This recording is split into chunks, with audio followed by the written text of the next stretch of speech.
May 6th Daily Devotional, Lift 'em Up by Ellen G. White. The Law for Man's Happiness. The statutes of the Lord are right, rejoicing the heart. The commandment of the Lord is pure, enlightening the eyes. Psalms 19, verse 8.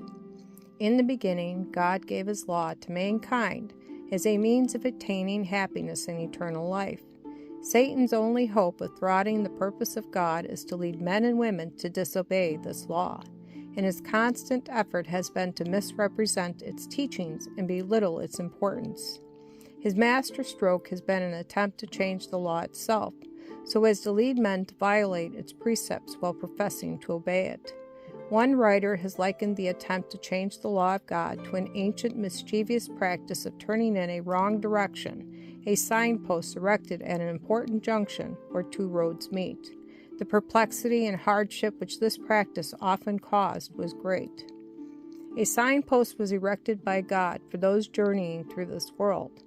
One arm of this signpost pointed out willing obedience to the Creator as the road to felicity in life, while the other arm indicated disobedience as the path to misery and death.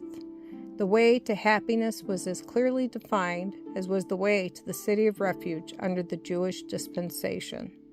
But in an evil hour for our race, the great enemy of all good turned the signpost around, and multitudes have mistaken the way. Through Moses, the Lord instructed the Israelites, "Verily, my Sabbaths you shall keep, for it is a sign between me and you throughout your generations, that ye may know that I am the Lord that doth sanctify you. Ye shall keep the Sabbath therefore, for it is holy unto you. Every one that defileth it shall surely be put to death. For whosoever doeth any work in the Sabbath day, he shall surely be put to death.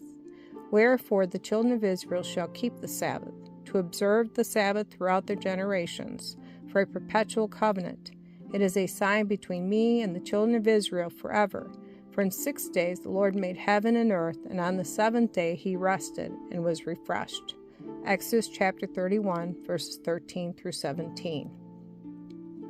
In these words, the Lord clearly defined obedience as the way to the city of God.